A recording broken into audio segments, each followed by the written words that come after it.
Hello दोस्तों, study art song आपका फिर से एक बार स्वागत करता है। दोस्तों, स्टडी आर्ट सॉन्ग आपको वही करवाए जो परीक्षा में हर बार प्रश्न बनकर आए या पूछा जाए। ठीक है दोस्तों, हम कर रहे थे एक महत्वपूर्ण कलाकार के बारे में जानकारी प्राप्त कर रहे थे, जिसमें से हम करवा रहे थे रामकिंकर बेज यानी भारत के प्रसिद्ध मूर्तिकार रामकिंकर बेज के बारे में। एक वीडियो हमने बना दिया था, भाग नंबर ए में आप देख सकते हैं, और उसके बाद भाग नंबर 2 में अपने आज रामकिंकर बेज के बारे में संपूर्ण जानकारी है वो प्राप्त करेंगे। सबसे पहले देखिएगा दोस्तों, थोड़ी सी नज़र लगा लेते हैं इसके ऊपर। रामकिंकर बेज का जन्म कहाँ पर हुआ था? तो रामकिंकर बेज का जन्म 20 मई 1906 पश्चिम बंगाल के बांकुरा शहर के जुग्गीपाड़ा या जुग्गीपाड़वा कस्बे में हुआ था। आधुनिक मूर्तिकला के जन्मदाता और जनक भी रामकिंकर बेज को कहा जाता है। भारत के ऐसे प्रथम मूर्तिकार हैं जिन्होंने बालू, सीमेंट और कंक्रीट तथा मिट्टी में कार्य किया। कलावाद यानी किस वाद का इनकी शैली पर प्रभाव रहा? तो मूर्तिकला के क्षेत्र में इनकी शैली पर अभिव्यंजनावाद कलाकृतियों का प्रभाव रहा, यानी अभिव्यंजनावाद का प्रभाव रहा। उसके बाद देखिएगा, रामकिंकर बेज के नाम पर एक फ़िल्म बनाई थी। ऋत्विक घटक ने एक फ़िल्म बनाई थी जिसका शीर्षक रहा था रामकिंकर बेज के नाम से एक फिल्म बनाई गई। उसके बाद एक उपन्यास लिखा गया था समरसेन बसु के द्वारा। वो उपन्यास था देखी नाई फेरी, यानी फिर से मुड़कर न देखा। और उसके बारे में हमने करवा दिया था, यहाँ तक करवाया था। रामकिंकर्स एंड हिज वर्क्स, इसके लेखक कौन हैं? तो के.जी. सुब्रमण्यम हैं। के.जी. सुब्रमण्यम भारत के प्रसिद्ध कलाकार हुए हैं और मूर्तिकला की श्रेणी में इनका नाम गिना जाता है। वैसे प्रसिद्ध छापाकार भी रहे थे के.जी. सुब्रमण्यम। उसके बाद इनकी 2 मूर्तियाँ थी रामकिंकर बेज की, जो 2 मूर्तियों की वजह से ये फेमस हुए थे। संथाल परिवार 1938 में बनाई गई थी।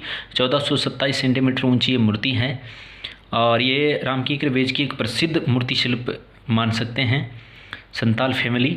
उसके बाद इस मूर्ति को कहाँ स्थापित किया गया था? तो कला भवन शांति निकेतन के परिसर यानी मुंबई में ये दिखाई देती है। उसके बाद यक्ष यक्षिणी की मूर्ति इन्होंने बनाई थी जो 24 फीट ऊंची थी, और इस मूर्ति को रिजर्व बैंक ऑफ इंडिया नई दिल्ली में स्थापित किया गया। और इस यक्ष यक्षिणी की मूर्ति का जो विषय रखा गया था वो रखा गया था कृषि के माध्यम से समृद्धि, यानी कृषि के जीवन में समृद्धि। उसके बाद आगे अपने बात करते हैं रामकिंकर बेज के बारे में। संपूर्ण जानकारी दोस्तों अब हासिल करते हैं। तो देखिएगा, सबसे पहले अपने बात करते हैं रामकिंकर बेज। आधुनिक भारतीय मूर्तिकला को प्रारंभ करने का श्रेय इन्हें ही जाता है। प्रश्न आता है, आधुनिक भारतीय मूर्तिकला को प्रारंभ करने का श्रेय किस कलाकार को जाता है या किस मूर्तिकार को जाता है? तो आपको ऑप्शन लगाना होता है, रामकिंकर बेज को जाता है।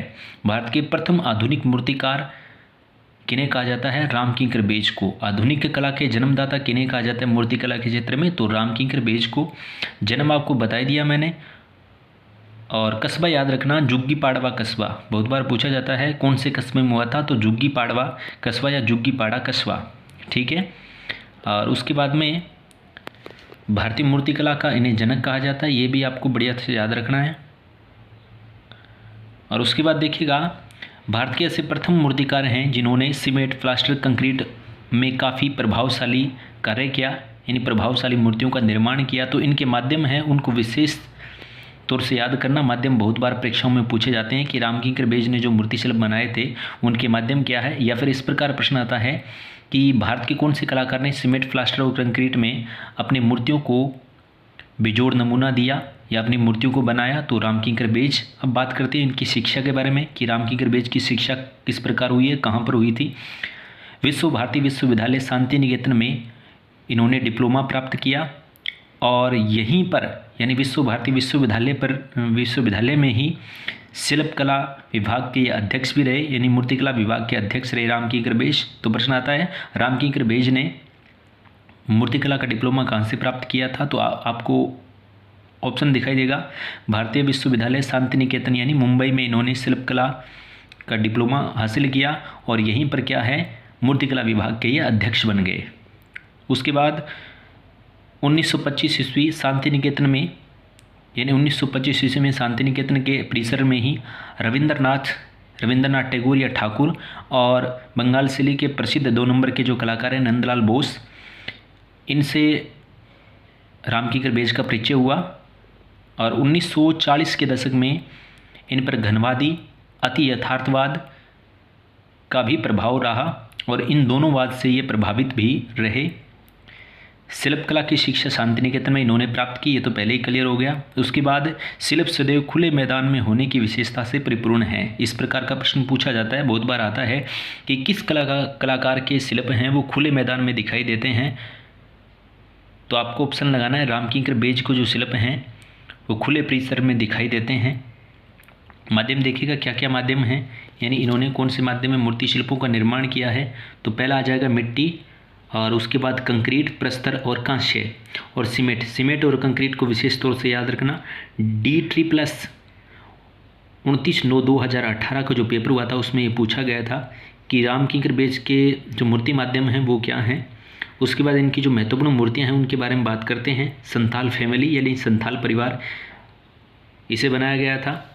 और यह मूर्ति कहाँ पर बनाई गई थी? कला भवन शांति निकेतन के परिसर में इस मूर्ति को बनाया गया था, आज यहाँ पर देखी जा सकती हैं।